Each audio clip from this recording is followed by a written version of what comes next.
आवाम के लिए इस बजट में क्या है उसके बारे में हम आपको थोड़ा सा बताते हैं। जो नॉन फाइलर्स हैं उन पर किसी भी किस्म की प्रॉपर्टी और गाड़ी की ख़रीदो फरोख्त पर पाबंदी आयद कर दी गई है। बैंक से भी अगर वो कैश विदड्रॉ कराना चाहेंगे तो उस पर भी टैक्स जो है उसमें इजाफा किया गया है।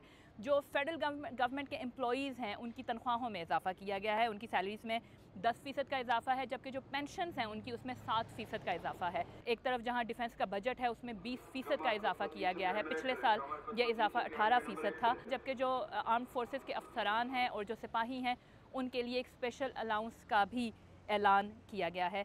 गाड़ियाँ जो हैं उन पर टैक्सेस जो हैं वो बहुत ज़्यादा बढ़ चुके हैं। जो हाइब्रिड गाड़ियाँ हैं उन पर भी टैक्स जो है इजाफा किया गया है। जो 1800 सीसी तक की जो गाड़ियाँ हैं वो इससे पहले उन पर सिर्फ 8.5% तक टैक्स था, लेकिन अब उसमें भी 9.5% इजाफा करके उसको भी 18% कर दिया गया है। तामीराती शोबे पर अलबत्ता जो टैक्स है उसको कम किया गया है और ये कहा गया है कि जायदाद की जो ख़रीदो फरोख्त है और जो मुंतकली है उसमें भी जो फाइलर्स हैं उन पर जो टैक्सेस हैं वो कम कर दिए जाएंगे।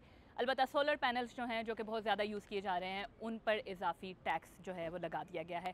जो सालाना 6 लाख से 12 लाख आमदनी वाले अफराद हैं जिनका टैक्स इससे पहले 5% था वो कम करके 1% कर दिया गया है। जो 12 लाख आमदनी वाले अफराद हैं उन पर जो टैक्स 30,000 रुपये था वो अब 6,000 रुपये कर दिया गया है।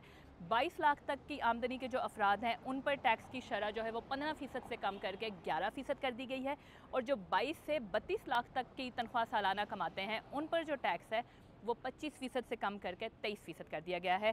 इसके अलावा ये भी कहा गया आज के बजट में कि जो बेनज़ीर इनकम सपोर्ट प्रोग्राम है उसके बजट में 21% इजाफा किया गया है, जबकि जो तालीमी वज़ाइफ हैं उनको बढ़ाने की, उनको वसअत देने की तजवीज़ भी दी गई है।